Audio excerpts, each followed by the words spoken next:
एक खास इंसान से मिलवाने जा रहा हूँ। सतीश कुमार गुप्ता हैं। ओम प्रेम चैरिटेबल अस्पताल अभी हाल ही में बना है, खोड़ा ITI के जस्ट बगल में, इतवार बाज़ार पुस्ते के पास। इनसे बातचीत करेंगे कि आखिर कैसे दिमाग में आया कि ओम प्रेम चैरिटेबल हॉस्पिटल बनाया जाए, जिससे कि गरीबों को मदद मिल सके, और गरीबों को आखिर कैसे इस अस्पताल के द्वारा मदद मिलेगी।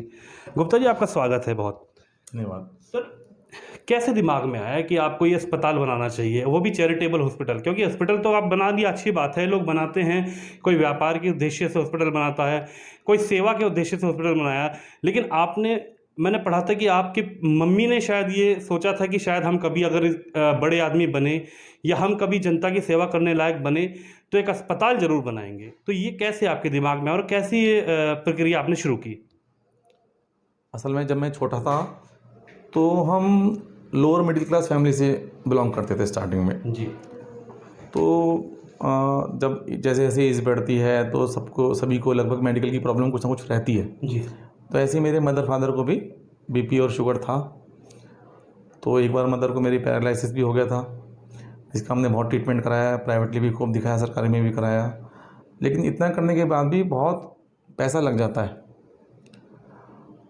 उस पैसे को खर्च करने में, मैं तो बहुत छोटा था उस टाइम, बड़े भाई मेरे फादर खूब मेहनत करते थे, वो पैसा लगाते रहे, हम पे बहुत कर्जा भी हो गया, उसी वजह से हमारा एक मकान का टुकड़ा भी बिक गया। तो हम छोटे से हम सब देखते रहते थे सब चीज़ें, तो मन में कहीं ना कहीं पीड़ा थी यार कि कितना खर्चा लगता है मेडिकल इलाज के अंदर, हम अपने मम्मी पापा पे मतलब करवा नहीं पा रहे उनका इलाज। तो तब से एक मतलब मन में टीस चलती आ रही थी, लगा यार कभी किसी लायक बना तो दिमाग में चलता रहता था, सुनता रहता था बाजार में कि पैसे पे इतना इलाज होता है, लोगों पे इतना अपना इलाज नहीं कर पाए, वो एक्सपायर हो गए, या इतना पैसा लगता है वो अरेंज नहीं कर पा रहे, या कर्जा ले लिया उन लोगों ने, उनका घर बिक गया कर्जे में, ये सुनने को मुझे मिलता रहता था। मेरी भी सामाजिक सेवा की लाइन है तो मैं लोगों से लिंक, मेरा अटैचमेंट रहता है तो पता लगता रहता था, तो मुझे अपना भी पता रहता था यार हम भी इस दौर से एक टाइम गुजरे थे। तो मन में कहीं ना कहीं इच्छा थी यार कभी मैं इस लायक बना तो मैं एक चैरिटेबल हॉस्पिटल खोलूँगा जिसके अंदर सस्ता इलाज होगा, जिसमें एक गरीब आदमी आकर अपना इलाज करा सकेगा और उसे अपना मकान नहीं बेचना पड़ेगा, चाहे उस पर पैसा हो या ना हो, हम उसका इलाज करके भेजेंगे, उसे ठीक करके भेजेंगे। ये मेरा एक इरादा बना। सर, ओम प्रेम चैरिटेबल अस्पताल में क्या सुविधाएं हैं और कैसे गरीबों को यहाँ से एक अच्छी सुविधा मिल सकती है? हमारे यहाँ फ्री OPD है, सभी हमारे स्पेशलिस्ट डॉक्टर हैं, MD फिजिशियन है, गायनेकोलॉजिस्ट है, ऑर्थोपेडिक सर्जन है, ENT सर्जन है, सभी डिपार्टमेंट्स हमारे यहाँ हैं और सभी फ्री में OPD करते हैं। ठीक है, मात्र 10 रुपये का एक रजिस्ट्रेशन होता है, जैसे सरकारी अस्पताल में होता है वो रजिस्ट्रेशन होता है। उसके अलावा OPD सुबह 10 बजे से 1 बजे तक फ्री रहती है। और इसके अलावा हमारे यहाँ सारे 3 ऑपरेशन थिएटर्स हैं, ICU है, पूरे खोड़ा में कहीं ICU नहीं है हमारे एरिया के अंदर, गरीबों के लिए जो हो, ICU NICU है हमारे यहाँ, मतलब सारी आधुनिक एक्सरे है, अल्ट्रासाउंड भी हम लगाने वाले हैं, सारी हम आधुनिक सुविधा अपने यहाँ लेके बैठे हैं जिससे कि हम गरीबों को इलाज कर सकें, कि आखिरी स्टेज तक पेशेंट जिस स्टेज तक भी जाता है हम उसको पैसे के लिए परेशान ना होने दें। अक्सर मैंने ये देखा है कि खोड़ा क्षेत्र, आसपास के क्षेत्र में कुछ लोगों ने अपने प्राइवेट क्लिनिक खोल दिए हैं। प्राइवेट क्लिनिक खोल दिए, अब उनके पास पेशेंट आता है, लेकिन वो कहीं ना कहीं क्रिटिकल होने अगर लगता है, प्राथमिकी तो उपचार वो देने की इसको कोशिश करते हैं, थोड़ा सा भी अगर वो क्रिटिकल हुआ तो उसको रेफ़र कर देते हैं, क्योंकि उनके पास सुविधाओं का अभाव होता है। अब क्या आपके अस्पताल में सुविधाएँ उपलब्ध हैं? जो आपने बात कही, बहुत अच्छी बात कही, इसी को देखते हुए मैंने, हमारे जो छोटे डॉक्टर्स हैं जो यहाँ बैठे हैं क्लिनिक लेके, हमारे डॉक्टर भाई, तो उनके पास इतने संसाधन नहीं है जी। तो जब भी कोई प्रॉब्लम आती है तो वो भेजते हैं, रेफ़र करते हैं। अब रेफ़र में वो प्राइवेट हॉस्पिटल में जाते हैं या सरकारी में जाते हैं तो उनको बहुत परेशानी झेलनी पड़ती है। सरकार अपनी जिम्मेदारी पूरी करती नहीं, फिर भी सरकार कितना करे, तो वहाँ पे बहुत भीड़ भाड़ होती है, उन लोगों को बहुत समय लगता है। अच्छा, दूर जाने आने में भी पेशेंट को बहुत समस्या आती है, पैसा भी खर्च होता है, पैसा भी, किराया भी लगता है आने आने में। तो हमने एक ऐसी व्यवस्था बनाई कि आप पास में ही अपना इलाज करा लें, जो सरकार की एक जिम्मेदारी है, हम कुछ उसमें हाथ बटा सकें सरकार की जिम्मेदारी में, क्योंकि जब आदमी पैसा कमाता है तो कहीं ना कहीं सरकार की, एक आदमी की भी जिम्मेदारी बनती है कुछ समाज के लिए योगदान दे। तो सभी तक सरकार एक लिमिटेड संसाधन होते हैं, सरकार के पास इतना पैसा नहीं होता कि सभी को इतने सारे अस्पताल खोल दे कि सबका इलाज कर दे, तभी सरकारी अस्पताल में आपने देखा गरीब आदमी की भीड़ होती है। तो कुछ सरकार का लोड हम कम करें, लोगों की सेवा कर सकें, ऐसा हमारा भाव है। एक आपने कार्ड बनाया है, उसकी बड़ी चर्चा चल रही है, निरोगे हेल्थ कार्ड, वो क्या है सर? हमने गरीबों के लिए हेल्थ कार्ड बनाया है कि जो भी हमारे यहाँ उस हेल्थ कार्ड को लेके आएगा, अगर उसको कोई परेशानी है तो उसके लिए बेड फ्री है। बेड का कोई चार्ज नहीं, बेड कम से कम 4-5 हज़ार रुपये पर डे का चार्ज होता है सर? फ्री है, पूरा फ्री है। ठीक है जी। उसके बाद हमारे यहाँ ओपीडी के अंदर जो दवाइयाँ होती हैं, क्या होता है देखो, हमने ओपीडी का पैसा छोड़ दिया, हम अपने उससे कर रहे हैं, तो लोगों को लगता है यार कि दवाइयों में ले लो।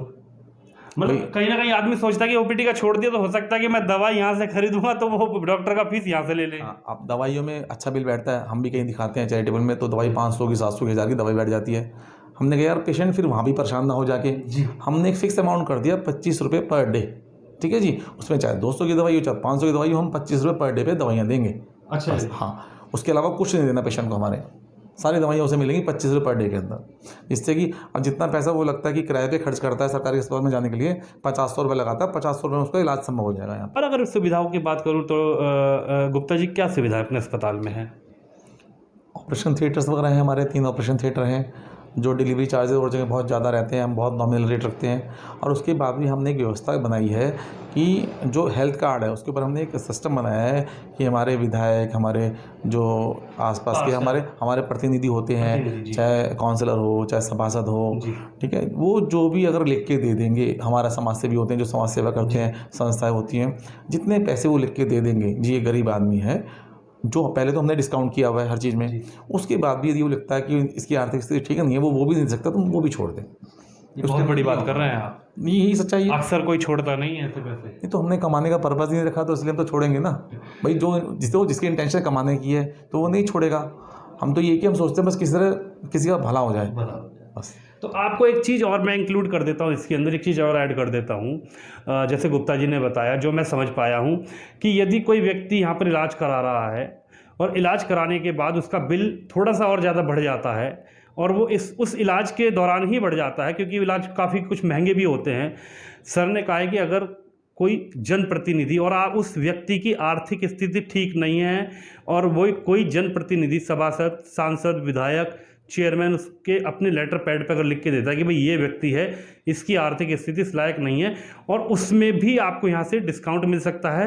और सारा छोड़ दो, सारा भी छोड़ दो। और अगर ये भी बात हुई कि भाई इसकी माली हालत बहुत ज़्यादा ख़राब है और वो पैसे भी अगर छोड़ने हो, तो ये सबसे बड़ी बात है। आज तक मैंने अपनी ज़िंदगी में कभी ऐसा देखा नहीं है कि कहीं ऐसा हो, लेकिन जैसा कि गुप्ता जी बता रहे हैं, वादा कर रहे हैं कि उसका वो पैसा भी हम छोड़ने के लिए तैयार हैं। सारे डॉक्टर्स एमडी हैं, सारे स्पेशलिस्ट हैं, हमने स्पेशल मेंशन किया उसके अंदर, जो भी डॉक्टर्स हैं सारे स्पेशलिस्ट होंगे हमारे यहाँ, सारे एमडी डॉक्टर्स हैं, सर्जन हैं, सब स्पेशलिस्ट हैं हमारे।